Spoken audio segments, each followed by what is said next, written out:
All right, welcome to Edge Over Action, where we do not chase picks, we chase edge. Before we get into today's slate, quick disclaimer, this video is for entertainment and educational purposes only. Sports betting involves risk. I am not responsible for any losses, bad beats, late scratches, line movement, or decisions you make with your own bankroll. Always bet responsibly, only bet what you can afford, and follow the laws where you live. Now, if you enjoy disciplined sports betting, MLB Slate breakdowns, market reads, simulations, and real better pass decisions, make sure you like this video, subscribe to the channel, and turn on notifications so you do not miss the daily card. All right, here's how we do things on Edge Over Action. We do not start with picks, we start with the board. First, we scan the full slate. We look for weather flags, pitching volatility, strange line movements, public money splits, sharp money signals, bullpen fatigue, travel spots, lineup risks, and games that may actually be worth modeling. Second, we build a short list. Not every game deserves action. Most games are passes. We are only looking for games where the market might have made a mistake. Want to make safe bets. Third, we read the market before the model. We want to know where the line opened, where it moved, who the public is betting, where the money is showing, and where the move looks like real steam or fake steam. Fourth, we run the baseball model. That gives us projected scores, win percentages, fair lines, total probabilities, first five edges, and possible mispriced markets. And fifth, we stress test everything. We ask, what makes this bet completely wrong? What if the starter is worse than expected? What if the bullpen is tired? What if the weather edge disappears? What if the public side is not a trap and the market is right? There's a lot of questions. We want to stay on the sharp side. And then finally, we make the call, bet or pass.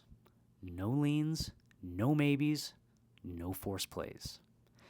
And one more important rule, we are not building parlays here. We are not trying to get rich off one lottery ticket. This channel is about growing the account with disciplined straight bets, playable numbers, flat units, and bankroll protection. Parlays are fun, but they are not the foundation of this process. Here we keep it simple. Straight bets only, small units, better prices, no chasing. Today's rule, a model edge is not enough. It has to become a betting edge. And before we start the scan, hit the like button if you want more daily MLB breakdowns like this. Subscribe if you want the full edge over action process every day, slate scan, market read, model stress test, and final card. Now, let's get into today's board. All right, so we have 8 games on today's slate, so we're going to start with the Cubs at Mets. Why it's worth looking into weather and pitching volatility. Citi Field has a huge rain flag listed at 72% POP, with the total sitting at 8.5. The pitching matchup is also unstable. Edward Cabrera is 5.21 ERA, and Kodai Senga is 9.00 ERA. That creates possible chaos in first 5 total, full game total, and bullpen exposure. Market note, Action Network shows more money than bets on the Mets side, which could be real sharper interest or a weather lineup sensitive move. So yeah. All right, number 2, we got Diamondbacks at Cardinals. Why it's worth looking into, possible pitcher / price mismatch. Arizona has Eduardo Rodriguez listed at 2.45 ERA, while St. Louis has Kyle Leahy at 4.63 ERA. Yet the market is basically pick 'em, with St. Louis slightly favored around -110, -111. That's exactly the kind of game we investigate for a trap versus misprice.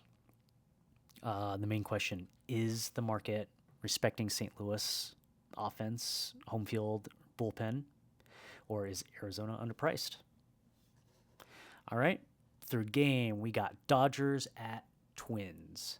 Why it's worth looking into, big favorite, suspicious weather and possible public split weirdness. Dodgers are around -168, total of 8.5, but Target Field shows 89% POP, which makes any full game market dangerous without weather confirmation. Pitching note, Justin Warbleski is listed at 8 wins, 2 losses, 2.72 ERA, while Minnesota has Kendry Rojas at 1-0. 1 win, 0 losses at 1.26 ERA in a smaller sample.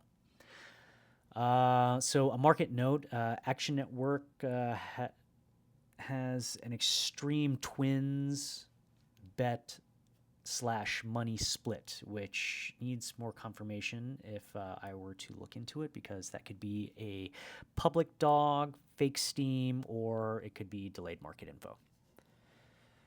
All right, next game, we've got Red Sox at Rockies. Why it's worth looking into, Coors Field plus bullpen stress. Boston is around minus 152, a total of 10.5, with Sonny Gray with a 3.12 ERA versus Sean Sullivan with a 10.29 ERA. That's a clear pitching mismatch, but Coors can erase clean edges fast. Bullpen fatigue note, Aroldis Chapman blew Monday's save against Colorado, allowing 3 runs without recording an out. So Boston's late inning trust needs checking. And a market note, Action Network shows heavy Rockies bet count, but much lower money share, which screams public dog / sharper favorite. I don't know. That's something that we might need to look into as well. We'll see. All right, we got Braves at Padres. Why it's worth looking into, pitcher uncertainty. Cover shows this near pick'em. Atlanta is minus 109, San Diego plus 101, total 8.5, but MLB.com still listed San Diego starter as to be determined against J.R. Ritchie. That's a major market hold mover risk. Yeah. Weather note, RotoWire says Petco weather should not be a factor, so the edge is more likely pitching, lineup, bullpen, and market driven. So something to take into account. Yeah. I don't know how I feel about the Braves. They started off hot, and it just feels like they're regressing now. So, all right, next game, we've got Brewers at Reds. Any games that are usually at in Cincinnati, I usually kind of look for the over, just because this ballpark is like prone to overs. But Brewers at Reds, and why it's worth looking into, bad starting pitcher profile plus hitter-friendly park, like I just said. Brandon Sproat is listed at 5.94 ERA. Nick Lodolo at a 6.12 ERA. With the game basically pick 'em and total at 9.5 at Green American Ballpark. So, yeah. I mean, the over just sounds nice. 9.5. And that ERA is garbage. So there's a market note. Action Network shows heavy Reds bet count, but weaker money share, which could make this a public home side trap candidate. So, all right. Next game, Yankees at Tigers. Why it's worth looking into. It's a near pick'em with brand name Yankees involved. Carlos Rodon is listed at 3.50 ERA against Casey Mize at 2.58 ERA. And the market is basically Yankees minus 110, Tigers plus 101. Market note, Action Network shows Tigers with a larger bet share than money share, which could indicate public dog interest or resistance to Detroit at the current number. All right, and the last game, which is Athletics at Giants. Why it's worth looking into, Oracle Park weather angle. Giants are around minus 136, total at 9, and RotoWire notes a 10-mile-per-hour wind blowing out in San Francisco, which is worth checking because Oracle is usually not a default over park. Pitching note, Aaron Civale is listed at a 4.91 ERA versus Robbie Ray at a 4.07 ERA. So, yeah.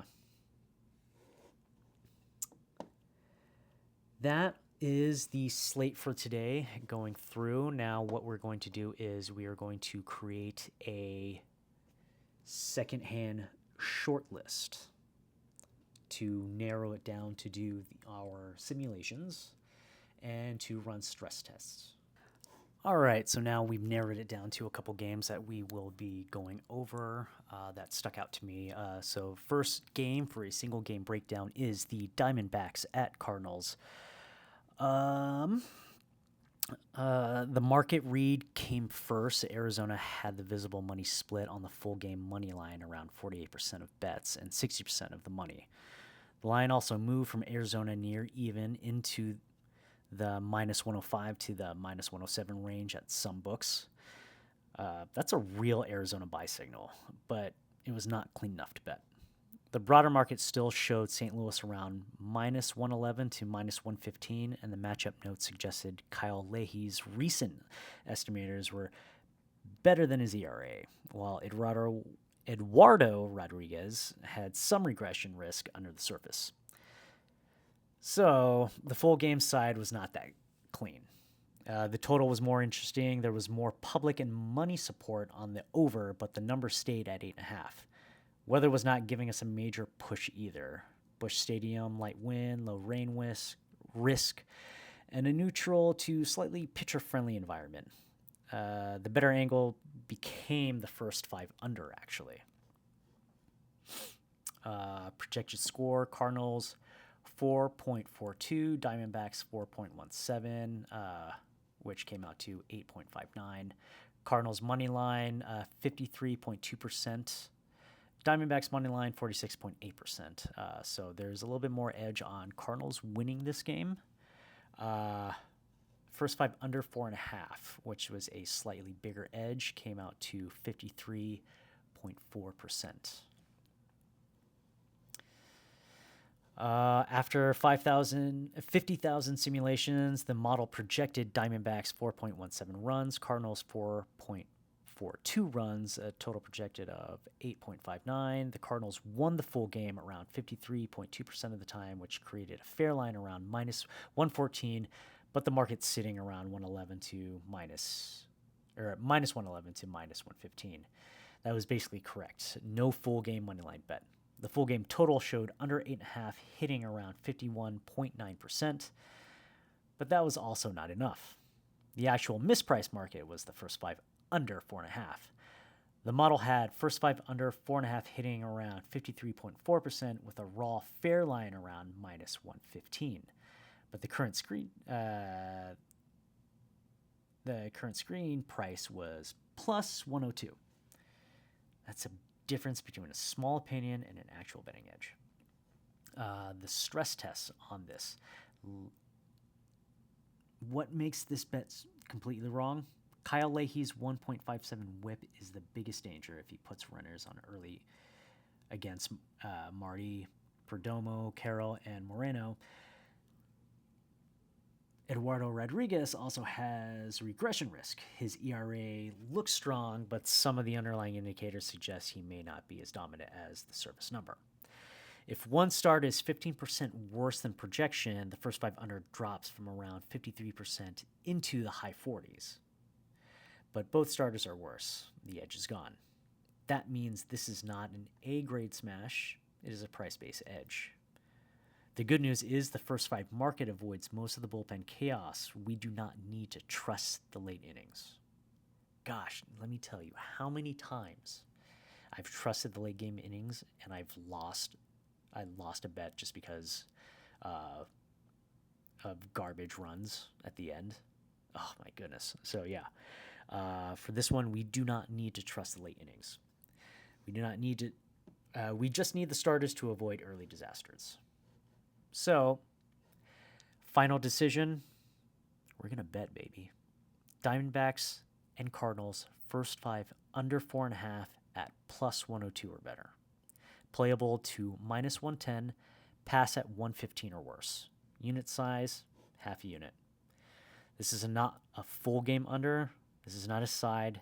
This is a first 5 price edge. All right? Okay, on to the next game. We've got Dodgers at Twins. This is a great example of why we do not blindly follow steam. The move looked real early. The market opened closer to Dodgers, minus 132, then got pushed all the way towards minus 180. That's a massive adjustment. But by the time we got to the current number, the value was gone. The public was already on the Dodgers. The screen showed around 88% of bets and 87% of money on Dodgers money line. That's not hidden sharp value anymore. That is the market fully correcting towards the favorite. The strongest money signal was actually Dodgers run line, where the screen showed around 83% of bets and 90% of money on Dodgers, minus 1.5. But the problem was the price. Dodgers minus 1.5 was sitting around minus 105 to plus 106, and the model did not show enough cover probability to justify that. The 50,000 game model projected Dodgers 5.1 runs, Twins 3.9 runs, a total projected of 9 runs total. The Dodgers won around 61.1% of simulations, which gives a fair line in the minus 157 to minus 165 range. But the current line was around minus 180. That means the Dodgers are more likely a winner, but not the best bet.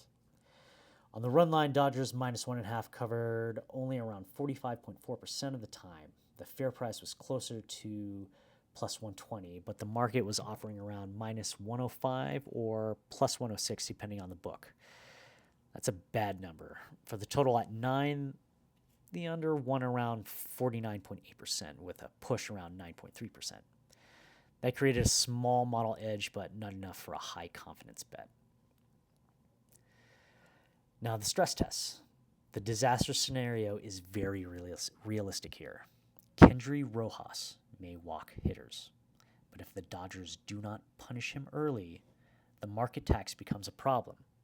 Robleski also has contact regression risk. If Minnesota puts the ball in play and this turns into a 4-3 or 5-4 game, the Dodgers money line becomes overpriced and the run line becomes a terrible bet. There was also weather uncertainty at Target Field. Rain, drizzle, delay risk, and grip issues all make full game markets more unstable. Bullpen fatigue also mattered. The Dodgers had recent bullpen usage, and Minnesota was not perfectly clean either. That makes the late innings more volatile. The strongest reason not to bet this game is simple. The market already moved too far. Final decision. We got to pass. The Dodgers are the better team. The Dodgers may still win, but the number is too taxed. It's not a good bet. I'm putting too much money in to win too little. This is a model edge towards the Dodgers, not a betting edge at the current price. We do not chase steam. So we are passing. All right, guys, game 3, we've got Guardians at White Sox. This game changed a lot after adding the simulations. So before, I had interest in the first 5 under 3.5 because the surface starter numbers looked strong and the total had moved down. But the new projections layer changed the game. Parker Messick projected closer to a 3.97 ERA and 1.33 WHIP profile. Sean Burke projected closer to a 4.02 ERA and a 1.35 WHIP profile. That moved the game away from early under and toward a full game over at the right number. The total market was conflicted. Earlier, the move from 7.5 down to 7 looked like understeam, especially because the public and money were heavily on the over. But at 7, this becomes a different story. At 7.5, we do not want it. At 7, with push protection, the over becomes playable. That's a price discipline. After running the 50,000 game simulation, the model projected the over 7 won around 50.8% of the time, pushed around 14%, and lost around 35.2%. That push protection is important. The raw fair line was around minus 140 to minus 145 when accounting for push value, but the stress-adjusted fair line came down to around minus 120 to minus 125. Now the stress tests. The disaster scenario is that Messic's surface form is real. Burke handles Cleveland's weaker lower half, and the weather does not help carry.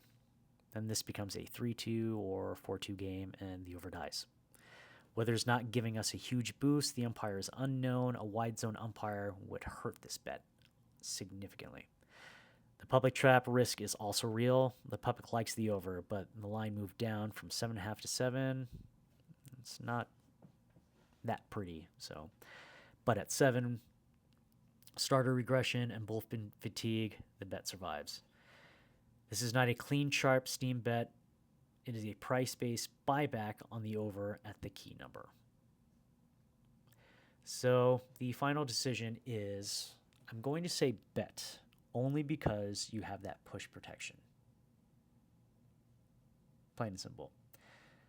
Guardians and White Sox over 7 at -115 or better. Playable at -120, pass at -125 or worse. Hard pass at 7.5 unless the price is meaningful plus money. Do half a unit size, all right? This is true betting edge at 7, not at 7.5. So if you see 7.5, avoid it. Do not take it.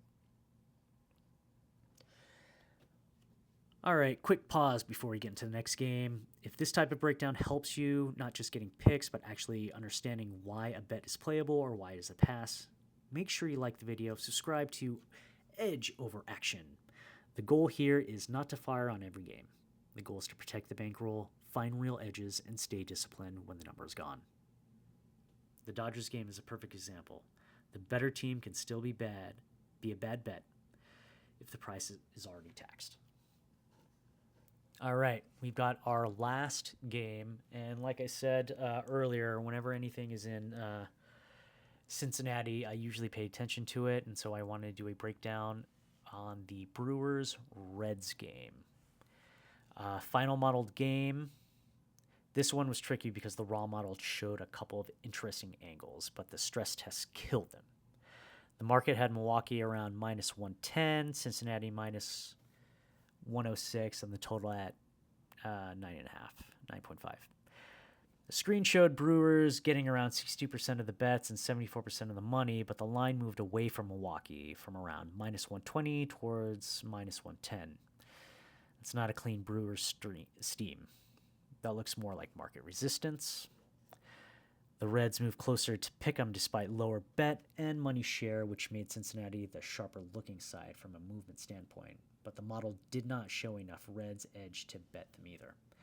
The total market was also messy. There was public and money support on the over, but the total touched 10 and came back to 9.5.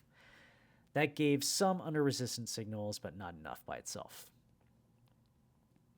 All right, we got our pitching matchup panel. Brandon Sproat with an ERA of 5.94, xERA of 5.10, a FIP of 5.52, and an xFIP of 4.48.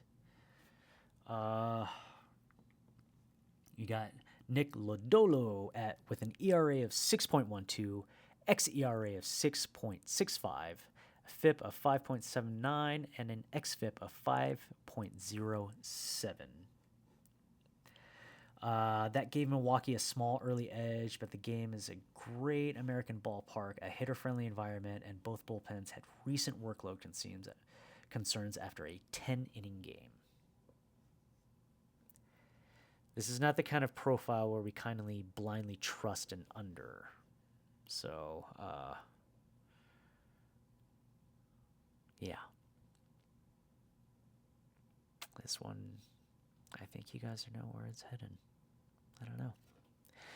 But the 50,000 game simulation projected Brewers 5.03 runs, Reds 4.62 runs with a total projection of 9.65 runs. Milwaukee won around 53.8%, giving them a fair line around -116, but the market had moved against Milwaukee, so we cannot trust that as a clean side. The full game under 9.5 hit around 53.4% with a fair line around -115. That looked interesting if the price was plus money. First 5 under 5.5 hit around 57.1%, but the market price was already around minus 137, which meant the value was gone. So the model found edges, but none of them were strong enough yet. Then came the stress test. What makes the best raw edge wrong? The best raw edge was under 9.5, but this is a dangerous number. Both starters can implode. Lodolo's current form is poor. Sprout has walk and homer volatility, and the ballpark does not help us. If both starters are just 15% worse than projection, the projected total jumps above 10.4 and under 9.5 drops into the mid-40s. That kills our edge. Bullpen fatigue also hurts. If Milwaukee's bullpen is compromised, the Brewers' money line drops near coin flip territory, and the under drops near 50%. A 3-run first inning does not completely kill a full game under 9.5, but in this park with these pitchers and tired bullpens, it puts the bet on life support immediately. This is exactly why we stress test. So the final decision, we got to pass. The raw model liked under 9.5, but the disaster scenario is too realistic. We would need under 9.5 at plus 115 or better, or under 10 at minus 110 or better to even consider it. At the current number, this is not a high confidence bet. There's, like I said, no edge, no bet. Plain and simple. All right, the official card. We are betting Diamondbacks Cardinals first 5 under 4.5 at plus 102 or better with a half a unit size. We are betting Guardians White Sox over 7 minus 115 or better at half a unit. We are passing on Dodgers Twins, and we are passing on Brewers Reds. Guys, rule of the day: do not chase steam after the value is gone. And that is the whole point of edge over action. We are not here to force bets. We are not here to chase public favorites. We are not here to take every model lean. We are here to find the spots where the number, the market, the model, and the stress tests all line up. No edge, no bet. If this type of breakdown helps you, not just getting picks, but actually understanding why a bet is playable or why it is a pass, make sure you like the video and subscribe to Edge Over Action. All right, guys. Bet with discipline. Protect the bankroll. And remember, we do not need action. We need an edge. Let's get that win. Have a good one.